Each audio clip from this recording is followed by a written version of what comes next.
Hivi, unajua kwamba meneja yako sio bosi wako? Meneja yako hatakiwi kupata shilingi 100. Wewe kama msanii, unatakiwa lazima uwe na meneja na bosi. Bosi kazi yake ni kusponsor your projects. Na meneja yeye ni strategist, business brain na connector. Na ndo maana msanii Rema wa Nigeria, meneja wake ni Shoni Okeke, ila bosi wake ni Don Jazzy. Lakini pia meneja sio PA wako, sio your personal assistant. Kazi ya meneja sio kukuamsha. Jukumu namba 1 la meneja ni kukuongoza kwenye kazi, sio kuendesha maisha yako. So, utajuaje huyu kama ni good manager? Kwanza good manager sifa yake kubwa ni network killer. Manager lazima awe na connection na networking. Awe anajuana na DJ, medias, event planners, investors, brands, promoters. Manager lazima awe na good negotiation skills.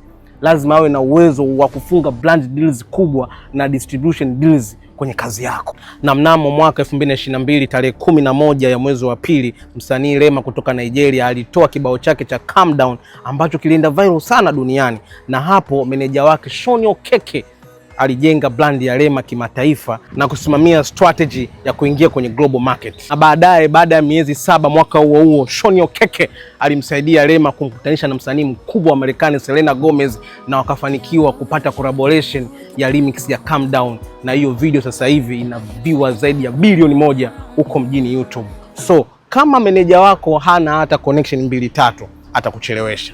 Ila kama mnataka mchelewe pamoja, sawa. Lakini pia meneja mzuri ni coordinator, anakulazimu ufanye kazi hata kama una mood. Meneja mzuri anatengeneza mfumo, system ya kazi. Msanii lazima uwe na lawyer, lazima uwe na timu ya PR na marketing. Unataka next week utoe series, nyimbo, project. Unauliza timu ya marketing, vipi bwana, tunaanzia wapi?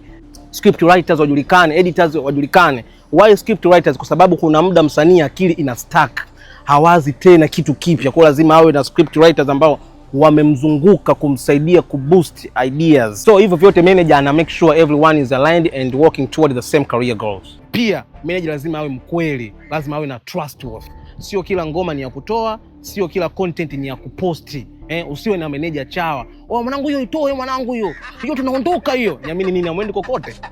Lakini pia wewe kama msanii ukiwa kwenye room ambayo wewe ndo una power, wewe ndo unasema yes, hamna no, ujue unateketea taratibu bila wewe kujijua. Lakini pia meneja utakiwi kuwa meneja malaya. Malaya wa wasanii.